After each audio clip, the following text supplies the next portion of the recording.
What is up, y'all? Kevin Kuhn here from Athlete Factors. This is the Athlete Factors podcast, and today's episode, we are back to hormonal nutrition.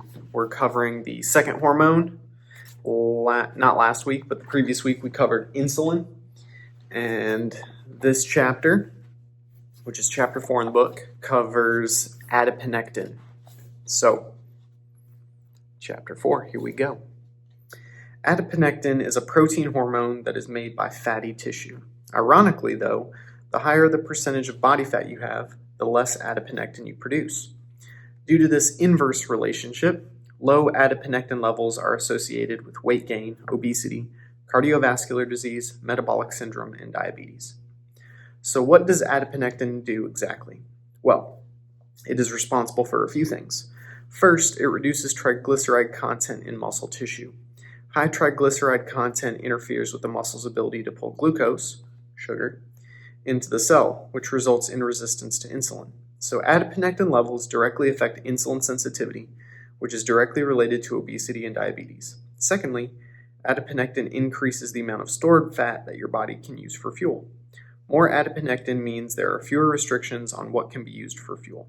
To sum it up, adiponectin increases insulin sensitivity, which increases the amount of stored fat you can use for fuel, and therefore improves body composition and muscle efficiency.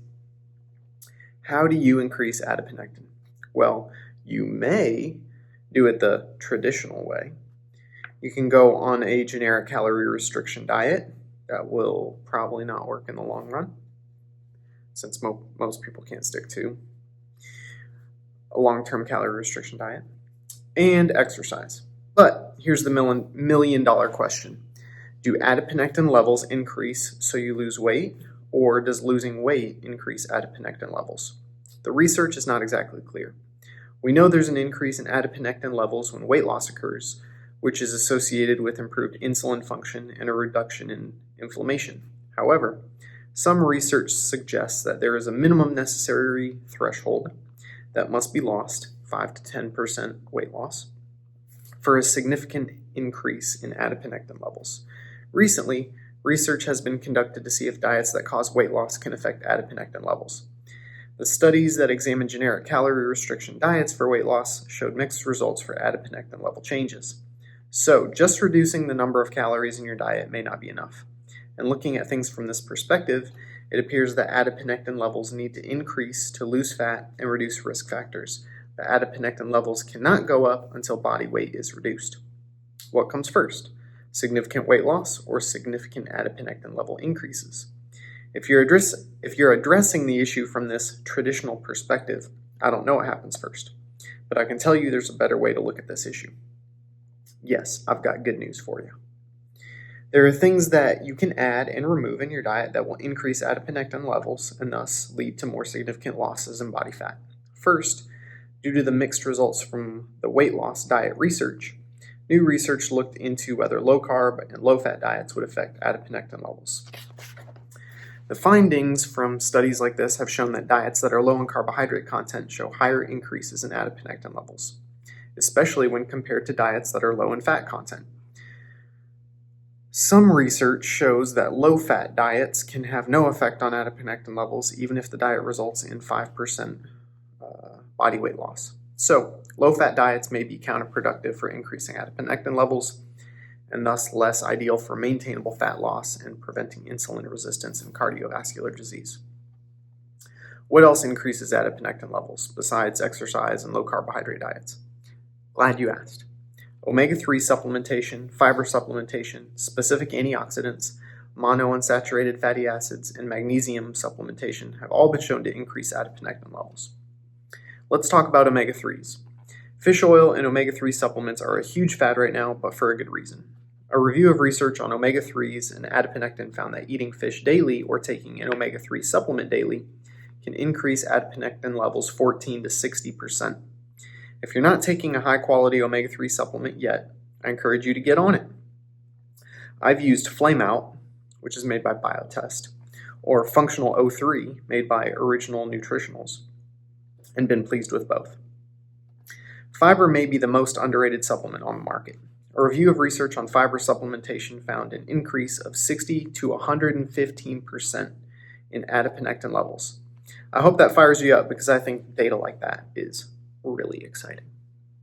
Some specific antioxidants like curcumin, raspberry ketones, and cyanidin-3 glucoside, or C3G, are effective at increasing adiponectin as well. Raspberry ketones are found in raspberries in supplement form and have been shown to increase the amount of adiponectin produced and released from fat cells. C3G is found in blueberries and also been shown to increase the production and availability of adiponectin. Curcumin is found in turmeric and can not only reduce inflammation in fat cells, but can also increase adiponectin levels. The body has a hard time absorbing curcumin by itself, but research has shown that combining it with pepperine, found in black pepper, or olive oil, increases the body's ability to use it. The types of fat typically considered good for the heart, monounsaturated fatty acids, such as those found in avocados, nuts, olives, and sesame oils, have been shown to increase adiponectin levels when these fats take the place of saturated fat in the diet.